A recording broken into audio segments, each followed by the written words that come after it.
Glad to have you with us, everyone. We're now streaming on CBSN Minnesota as well.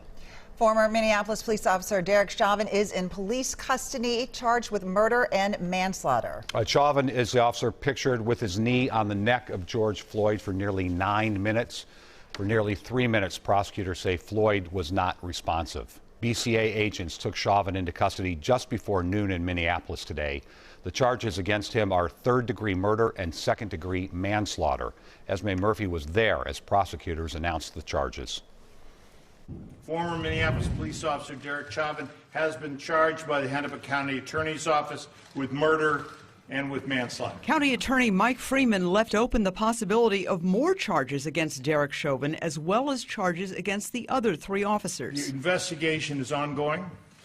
We felt it appropriate to focus on the most dangerous perpetrator. But we are leading the investigation. The announcement of a possible charge had been widely anticipated at a news conference yesterday. The fact that it didn't happen has been criticized for fueling the frustration behind last night's protests. We have now been able to put together the evidence that we need. Even as late as yesterday afternoon, we didn't have all that we needed. We have now found it. Freeman would not say what that new evidence is. Now, this new charging document does contain a revelation.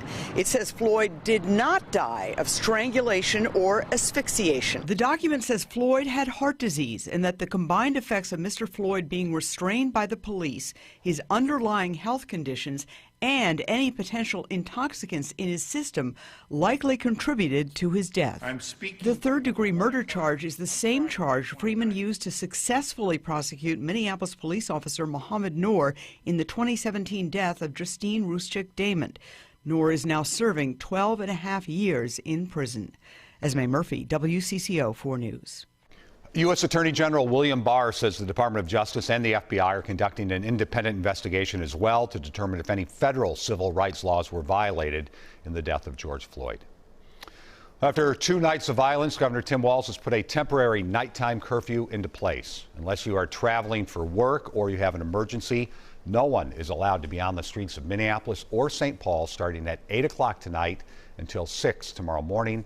That curfew is also in effect Saturday from 8 to 6 as well.